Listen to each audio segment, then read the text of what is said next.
Bonjour à tous et bienvenue. On est de retour pour ce qui devrait être la dernière série ou la dernière vidéo sur l'explication des règles de Kingdom Death Monster, puisque en fait on va parler dans cette vidéo de l'élément qui intervient en premier dans une partie, et bien que ce soit le dernier que l'on traite là, qui va être la chasse. Donc on a vu au travers du prologue que on avait eu un premier affrontement, ce qu'on appelle un showdown, qui est l'épreuve de force. Puis la phase de campement, où on a créé notre campement, fait des innovations, crafté des ressources, etc. Et à la fin de la phase de campement, en fait, il y a la préparation des Departing Survivors, donc ce sont les survivants qui vont partir au prochain combat. Donc là, ce qu'on va voir, en fait, c'est le début d'une partie, puisqu'une partie commence en fait par le choix du gibier que l'on va chasser, ainsi que de son niveau, le choix de son niveau, et cette phase de chasse qui ensuite va déboucher sur le combat sur le plateau central. Donc ici nous avons la piste de chasse. Alors je vais enlever hop, nos petits survivants que j'ai déjà préparés. Alors j'ai pas pris les survivants en fait de la continuité du prologue. En fait là on va voir, ça va être la partie de chasse de ma partie d'aujourd'hui. Donc on a une piste de chasse qui est composée de plusieurs cartes avec une case départ ici, hop, une carte Overwhelming Darkness avec le petit symbole du livre en partie centrale. Donc ça veut dire que arrivé sur cette case, on va déclencher un événement particulier. Et en fin de piste, on a une case spéciale qui s'appelle Starvation, où on perd des ressources en fait au niveau du campement. Alors en fonction en fait comment ça marche la piste de chasse, les survivants en fait vont commencer ici. Ils vont avoir tout un tas par case en fait d'événements auxquels ils vont devoir faire face, et ils doivent rattraper le gibier qu'ils chassent qui est présent sur un certain endroit sur cette piste de chasse, on va le placer après, avant si possible qu'il arrive ici, puisque s'il arrive ici on a cette pénalité de la perte de ressources. Donc le positionnement, donc on va positionner déjà nos héros hop, sur la case de départ. Alors ils sont déjà, vous le noterez, bien mieux équipés que nos survivants du prologue en fait.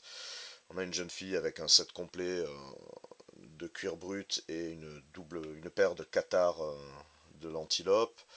On a un set du lion blanc qui en fait est un complet avec une lance. Hop, une petite présentation rapide. On a une jeune fille en set complet de cuir brut qui a une masse sifflante et également une masse en os que je n'ai pas représentée. Et on a un guerrier en pareil set complet en cuir brut qui a un arc et une épée.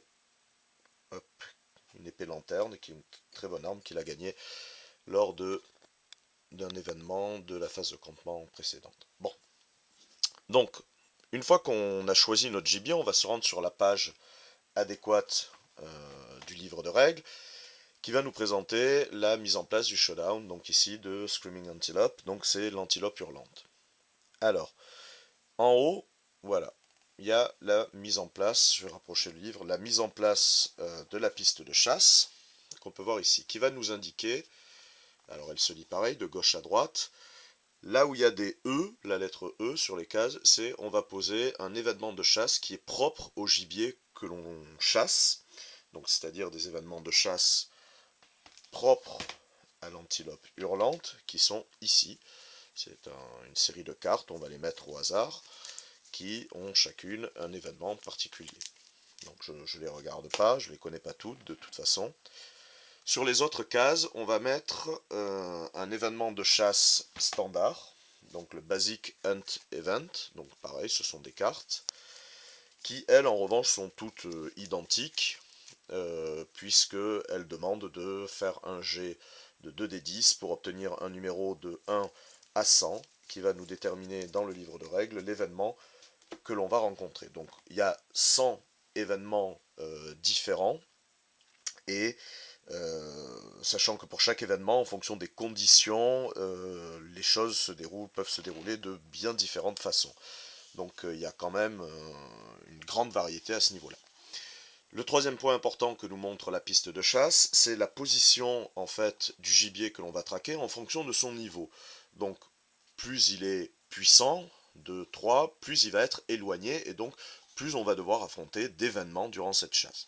Alors les événements auxquels on va devoir faire face pendant la chasse, généralement ne sont pas des événements bénéfiques pour les aventuriers. Enfin, pour les survivants. Généralement, c'est plus des trucs qui les amènent à subir des dégâts, à les affaiblir avant le combat contre le gibier choisi. Mais on n'a pas le choix de toute façon. Donc là, je vais aller chasser ma première antilope niveau 2, donc elle se situe déjà au-delà de l'événement Overwhelming Darkness.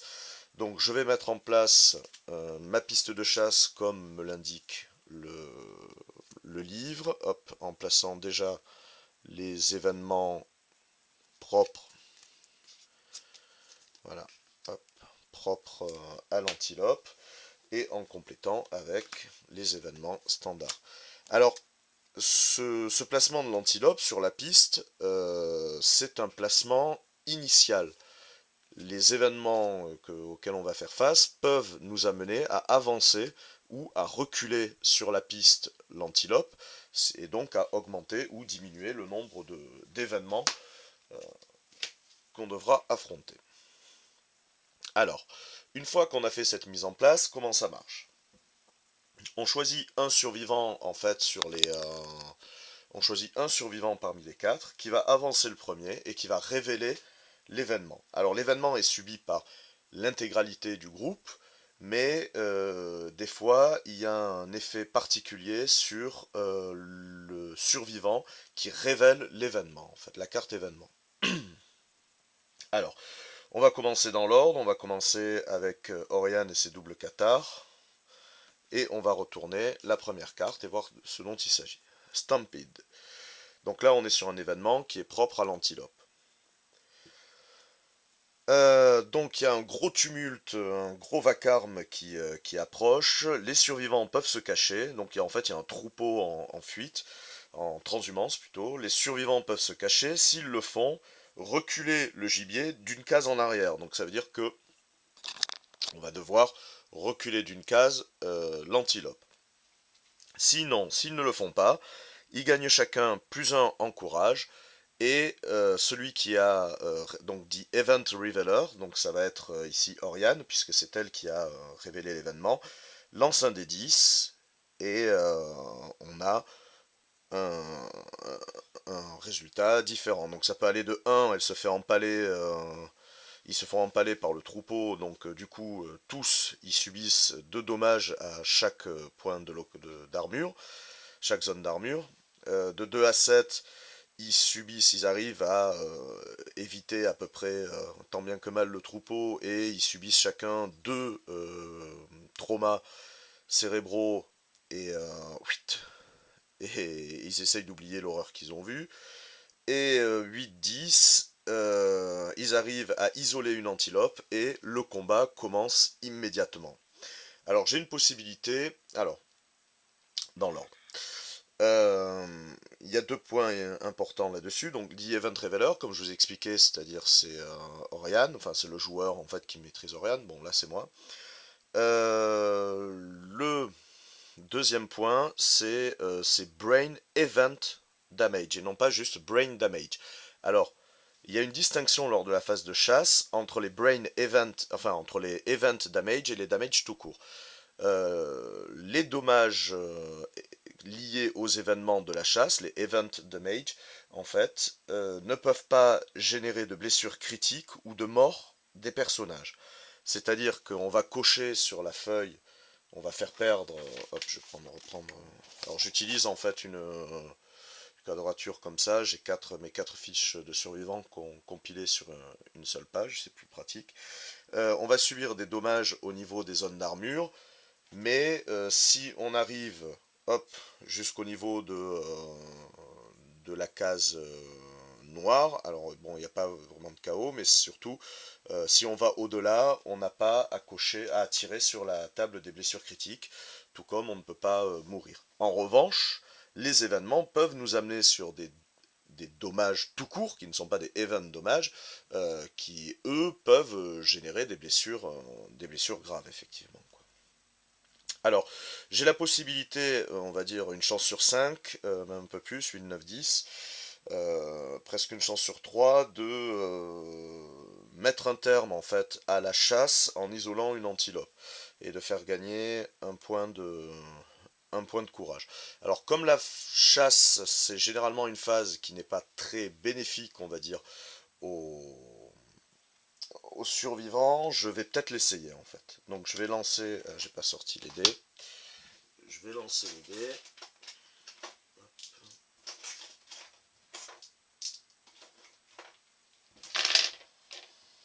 Donc on va lancer hop, un dé et on fait un 6. Donc le 6, c'est pas très bon puisque tous y subissent deux dommages cérébraux en fait, deux traumas cérébraux. Hop, qu'on va mettre à jour. Je vais le noter au dos et puis je mettrai tout ça hop, de brain trauma. Allez, premier événement.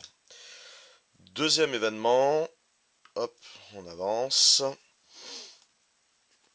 Donc là, on a un Basic Hunt Event, donc qui nous demande de jeter 2d10.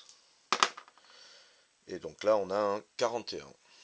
Donc on va chercher en fait dans le livre de règles, voilà, les pages qui correspondent aux différents événements de chasse.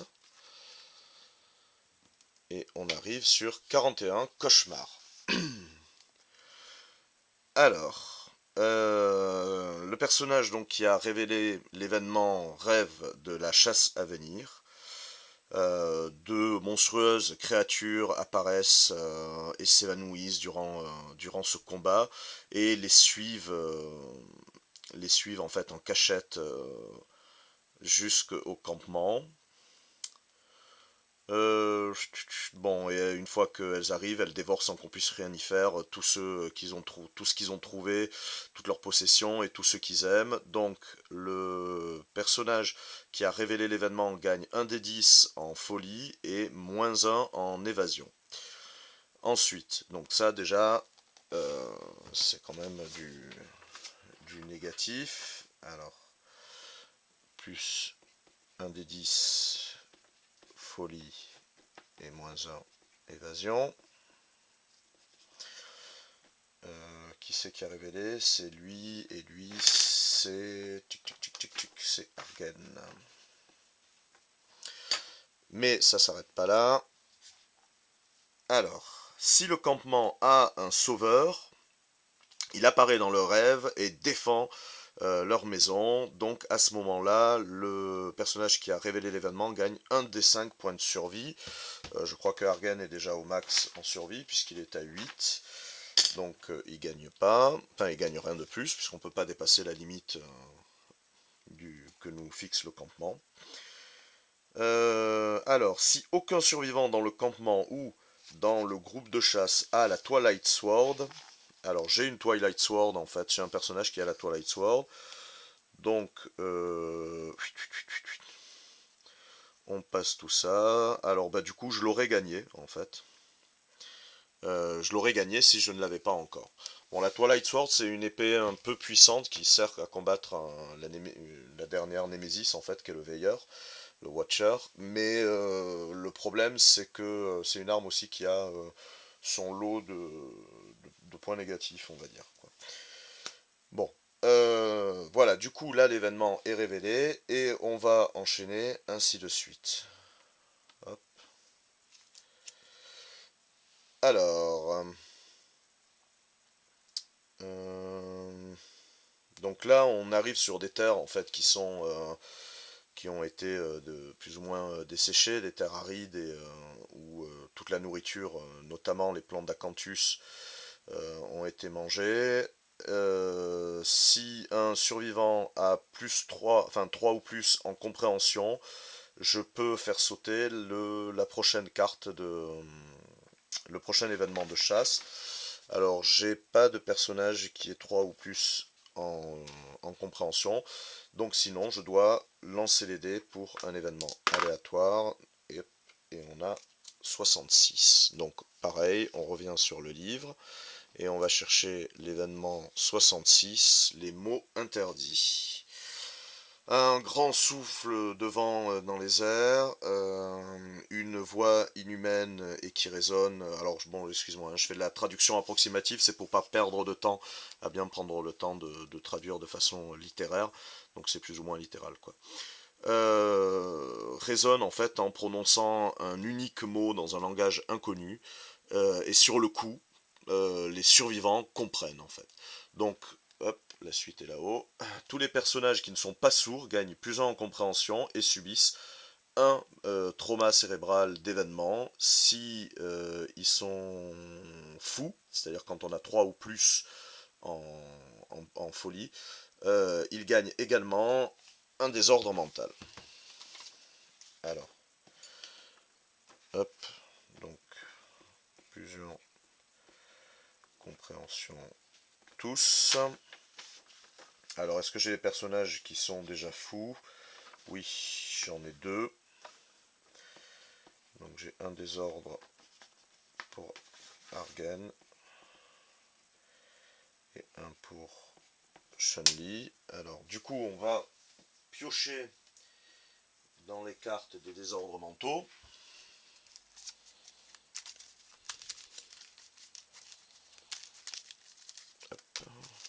Alors je note juste, hein, je mets pas à jour toutes les fiches de survivants pour pas, pareil, pour pas perdre de temps, pour vous en montrer on va dire un maximum, sans qu'il y ait trop de temps mort. Donc voilà, hop, allez pour Argan. Donc Enfeebled. It takes one less bleeding token to kill you. Alors, bon, bah du coup, j'ai You are a delicate flower. Donc, je suis une douce fleur délicate qui pousse dans les ténèbres. Donc, à partir de maintenant, je mourrai au bout de 4 marqueurs saignement au lieu de 5 en fait. Donc, c'est une pénalité. Il y a des fois, les désordres mentaux, c'est pas trop mal, quoi. Moins 1, bleed to die. Hop, je le remets, puisqu'en fait, je le remets dans le paquet, puisque les désordres mentaux, c'est comme les arts de combat, en fait. En dessous, il y a marqué Record and Archive. Hop, donc ça veut dire qu'on l'enregistre sur la feuille et on le remet en fait dans la boîte. Ça permet que les personnages puissent être affectés, plusieurs personnages puissent être affectés du même désordre mental en fait, quoi. Allez, pour Chun-Li, ce sera Prey.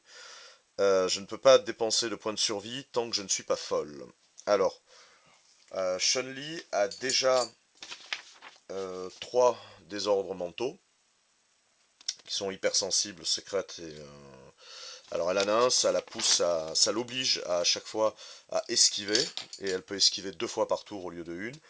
Il y en a un, c'est secrète, elle est très dans les complots tout ça, donc ce qui fait que chaque fois qu'elle revient d'une chasse, enfin d'un combat, elle peut pas participer, elle peut pas être parmi les survivants qui partent la prochaine fois. Et le dernier fait qu'elle est phobique à tout ce qui est armes tranchantes. Heureusement, c'est ma survivante qui manie les masses, donc il n'y a pas de côté tranchant, enfin elle n'a que des armes contendantes, donc là-dessus c'est pas un problème. Mais comme j'ai déjà 3 désordres en fait, je peux pas en avoir un quatrième, donc soit je le dégage, soit je switch avec un autre désordre et je vais garder Prey, parce que c'est pas trop gênant, parce que j'ai généralement beaucoup en folie, ou non, quoi que non, je vais garder secrète, et je vais pas prendre celui-là en fait. Hop. Alors, hop, il faudrait que je vérifie juste un élément. Là, c'est un niveau de point de règle. Je suis désolé, ça fait un petit temps mort. Pour savoir si, au niveau des désordres mentaux, je suis obligé de le garder, ou si je peux, enfin, si je suis obligé de prendre le nouveau, ou si je peux juste garder les anciens. Il faudrait que j'arrive à trouver ça rapidement. Disorder. Euh, Ouais, il doit remplacer en fait un existant. Euh, D'accord. Donc je suis obligé de prendre Prey et je vais dégager donc Secrète à la place.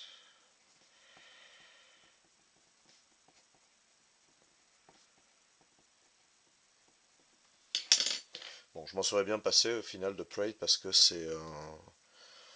c'est pas le... les points de survie, pouvoir dépenser les points de survie, c'est extrêmement important dans ce jeu.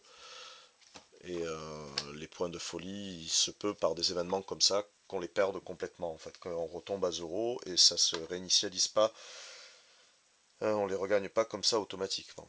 Alors, Odor va, hop, révéler l'événement suivant, qui est un événement de chasse aléatoire. 18. Alors, 18, les herbes mortes, Deadweed. Hop, voilà. On trouve une étrange plante qui pousse dans les yeux, en fait, d'un visage de pierre. Celui qui a révélé donc l'événement va essayer de regarder ça de plus près et il lance un des 10. Alors, je peux ajouter plus 4 si j'ai une faucille, mais je n'ai pas de faucille. Donc, on va lancer un des 10. Hop, et je fais 1. Alors, généralement, dans ce jeu, 1, c'est bien pourri. Je fais ce que je peux, mais je n'arrive pas à retirer, en fait, la plantation. Alors je vois que si j'avais fait 8 ou plus, j'aurais pu la récupérer. En fait, elle avait un pouvoir régénérant et j'aurais pu enlever une blessure critique permanente en fait sur mon personnage. Bon, c'est pas grave, ce personnage n'a pas de blessure critique permanente et surtout, ce qui n'est pas grave, c'est qu'il n'y a pas de pénalité à avoir échoué. Hop, événement suivant, révélé par Oriane et qui est un événement encore aléatoire. Et j'obtiens 91. The beginning, le commencement. Alors, les survivants arrivent en fait. Alors en fait, ils se retrouvent à l'endroit où ils ont fait la première chasse en fait. Et, et même si eux n'ont pas fait partie en fait de la fondation initiale, des histoires qu'ils ont entendues, etc. Ils savent immédiatement que c'est cet endroit-là, quoi, en fait. Donc c'est comme c'est le lieu un peu de la première victoire, puisque c'est là où ils ont gagné au niveau du prologue, ça les électrise un peu et voilà, ils sont super contents, donc ils gagnent tous plus un en survie. Et si j'ai Saga, c'est une innovation, je gagne plus un en courage. Bon, j'ai pas Saga, j'ai pas Storytelling non plus qui m'aurait permis de gagner plus un en compréhension. Du coup, ils gagnent tous plus un en survie. Hop, je vais le noter sur ma fiche. Donc c'est cool. Voilà. C'est rare, mais ça arrive, les événements qui sont positifs. Alors là, on arrive sur Overwhelming Darkness. Donc là, on va aller chercher dans les événements directement. Voilà, la page Overwhelming Darkness. On va faire cet événement-là. Donc tous les survivants doivent déterminer le chemin qu'ils vont prendre et ils vont le prendre ensemble en fait.